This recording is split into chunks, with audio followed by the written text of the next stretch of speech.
নমস্কার। রোজ রোজ শুনি ভগবানের বাণী। এই সমবেত অনুধ্যানে আমরা ধারাবাহিকভাবে আলোচনা করছি সমাজ সংস্কারক শ্রীরামকৃষ্ণ। তিনি মানুষকে দিয়েছেন মানবিক মর্যাদা। তিনি অখ্যাত জনের নির্বাক মনের মর্মবেদনা উপলব্ধি করেছেন। অবজ্ঞা ও ঘৃণার তাপে শুষ্ক অন্তজ ও ভিন্ন ধর্মের বিভিন্ন পেশার মানুষকে তিনি মানুষ বলে স্বীকৃতি দিয়েছেন। তাই তথাকথিত নিম্নবর্ণের মানুষের তিনি আপনজন, ব্যথার বেথি, নিঃসঙ্গ জীবনের এক নির্ভরযোগ্য সাথী। শ্রীরামকৃষ্ণ জীবনের অন্যতম শ্রেষ্ঠ উপলব্ধি তার সাধনার ফলশ্রুতি। ভগবানের সবিশেষ প্রকাশ মানুষের মধ্যে। মানুষ কি কম? ঘট পট প্রতিমা শিলায় যদি পুজো হয়, তাহলে মানুষেও হবে সর্বত্রই ঈশ্বরের অস্তিত্ব, নিখিল জগৎ ব্রহ্মময়। অন্তজ বর্ণ ভিন্ন ধর্মের মানুষের সঙ্গে তাই তার অন্তরের সম্পর্ক। দক্ষিণেশ্বরের কালীবাড়ি, সন্ধেবেলা। ভগবতী দাসী ঘরে ধুনো দিতে এসেছে। মেঝেতে বসে আছেন মাস্টারমশাই, রাখালও আছেন। ভগবতীকে ঠাকুর বসতে বললেন। ভগবতী খুব পুরনো দাসী, অনেক বছর বাবুদের বাড়িতে আছে। প্রথম বয়সে তার স্বভাব ভালো ছিল না, কিন্তু ঠাকুর পতিত পাবন নারায়ণ।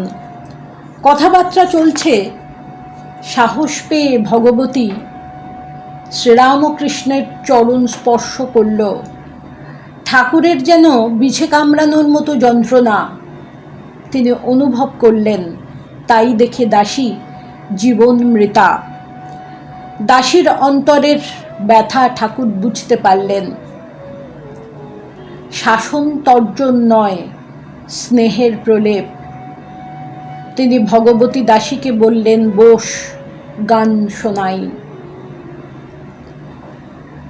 পরিচারিকা বৃন্দে 8 বছর ঠাকুর ও মায়ের সেবা করেছে। কিছু বুঝুক না বুঝুক, বৃন্দে বুঝেছে ঠাকুর পড়াশোনা করা পণ্ডিত নন। সবকিছু তার মুখে। জীবনের প্রথম থেকেই তৎকালীন ব্রাহ্ম সমাজের জাতিগত গণ্ডির সীমারেখা শ্রীরামকৃষ্ণ লঙ্ঘন করেছেন। গদাধরের সঙ্গী বা বন্ধুরা সবই অন্তজ শ্রেণীর, এমনকি ভিন্ন ধর্মের। কামারপুকুরের শ্রীনাথ বাগদি, ভূতনাথ বাগদি, কুঞ্জ ডোম, গয়া বিষ্ণু লাহা, কুঞ্জ কর্মকার, গড়বেতার, মুন্সি এনাতুল্লাহ সাহেব, এরা সব বাল্য সখা। ঠাকুরের সঙ্গে তাদের ভালোবাসার সম্পর্ক। ভিন্নধর্মী মানুষের সঙ্গে ছিল শ্রীরামকৃষ্ণের প্রীতির সম্পর্ক। তিনি ছিলেন এদের সুখ দুঃখের সম অংশভাগী। দক্ষিণেশ্বর মন্দির ফটকের কাছেই ছিল মোল্লাপাড়া।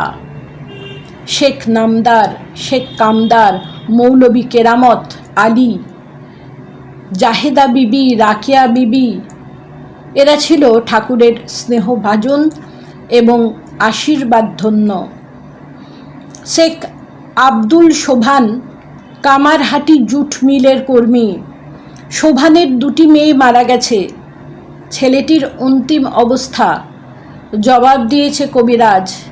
ঠাকুরের চরণ স্পর্শ করে শোভানের কাতর আরতি, আমার ছেলেটিকে বাঁচান।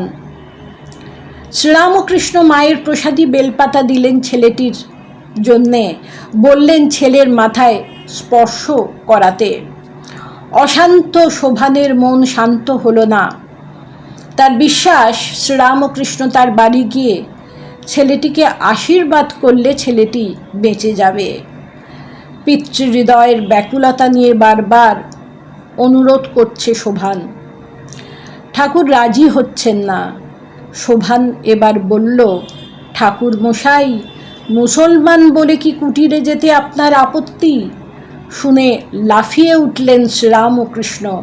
বললেন, ল্যাংটার আবার বাটপাড়ের ভয়? আমি সাধু, আমার আবার জাতের বিচার? ঠাকুর শোভানের পণ্য কুটিরে গিয়ে শিশুপুত্রের মস্তক স্পর্শ করেছিলেন। ধীরে ধীরে শিশুটি সুস্থ হয়ে উঠেছিল। আবার আমরা পরবর্তী পর্বে আলোচনা করব। নমস্কার।